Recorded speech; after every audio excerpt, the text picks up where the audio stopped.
तारकासुर से पराजित देवताओं को ब्रह्मा जी द्वारा सांत्वना देना।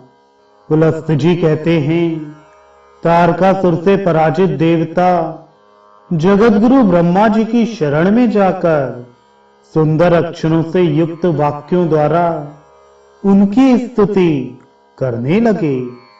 देवता बोले, सत्यमूर्ते, आप प्रणव रूप हैं।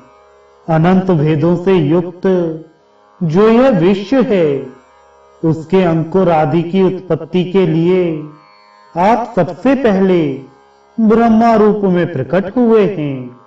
तदनंतर इस जगत की रक्षा के लिए सत्य गुण के मूलभूत विष्णु रूप से स्थित हुए हैं। इसके बाद इसके संहार की इच्छा से आपने रुद्र रूप धारण किया। इस प्रकार एक होकर भी त्रिविध रूप धारण करने वाले आप परमात्मा को नमस्कार है। जगत में जितने भी स्थूल पदार्थ हैं, उन सब के आदि कारण आप ही हैं। अतः आपने अपनी ही महिमा से सोच विचार कर हम देवताओं का नाम निर्देश किया है। साथ ही इस ब्रह्मांड के दो भाग करके ऊर्ध्व लोकों को आकाश में तथा अधोलोकों को पृथ्वी पर और उसके भीतर स्थापित किया है। इससे हमें यह जान पड़ता है कि विश्व का सारा अवकाश आपने ही बनाया है। आप देह के भीतर रहने वाले अंतर्यामी पुरुष हैं। आपके शरीर से ही देवताओं का प्राकट्य हुआ है। आकाश आपका मस्तक, चंद्रमा और सूर्य नेत्र, सर्पों का समुदाय केश और दिशाएं कानों के छिद्र हैं। यज्ञ आपका शरीर, नदियां संधि स्थान, पृथ्वी चरण और समुद्र उदर है। भगवान, आप भक्तों को शरण देने वाले, आपत्ति से बचाने वाले तथा उनकी रक्षा करने वाले हैं। आप सबके ध्यान के विषय हैं। आपके स्वरूप का अंत नहीं है। देवताओं के इस प्रकार स्तुति करने पर ब्रह्मा जी बहुत प्रसन्न हुए। उन्होंने बाएं हाथ से वरद मुद्रा का प्रदर्शन करते हुए देवताओं से कहा, देवगण, तुम्हारा तेज किसने छीन लिया है? तुम आज ऐसे हो रहे हो मानो तुम में अब कुछ भी करने की शक्ति ही नहीं रह गई। तुम्हारी कांति किसने हर ली? ब्रह्मा जी के इस प्रकार पूछने पर देवताओं ने वायु को उत्तर देने के लिए कहा। उनसे प्रेरित होकर वायु ने कहा, भगवान, आप चराचर जगत की सारी बातें जानते हैं। आपसे क्या छिपा है? सैकड़ों दैत्यों ने मिलकर इंद्र आदि बलिष्ठ देवताओं को भी बलपूर्वक परास्त कर दिया है।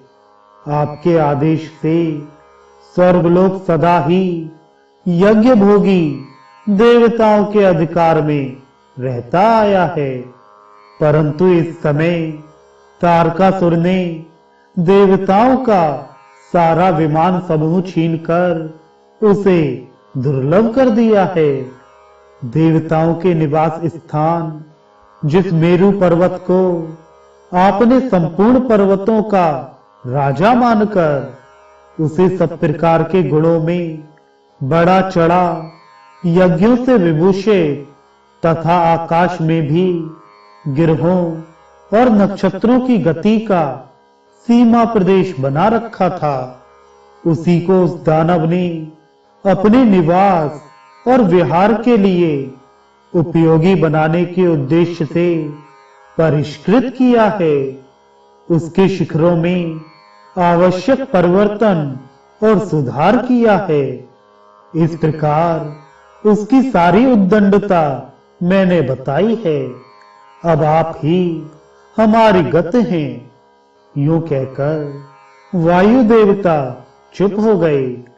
तब ब्रह्मा जी ने कहा, देवताओं, तारक नाम का दैत्य देवता और असुर सबके लिए अवध है। जिसके द्वारा उसका वध हो सकता है, वह पुरुष अभी तक त्रिलोकी में पैदा ही नहीं हुआ। तारकासुर तपस्या कर रहा था। उस समय मैंने वरदान दे उसे अनुकूल बनाया और तपस्या से रोका। उस दैत्य ने 7 दिन के बालक से अपनी मृत्यु होने का वरदान माना था।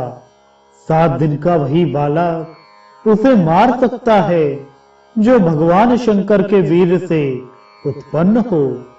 हिमालय की कन्या जो उमा देवी होगी, उसके गर्भ से उत्पन्न पुत्र अरुणी से प्रकट होने वाले अग्निदेव की भांति तेजस्वी होगा।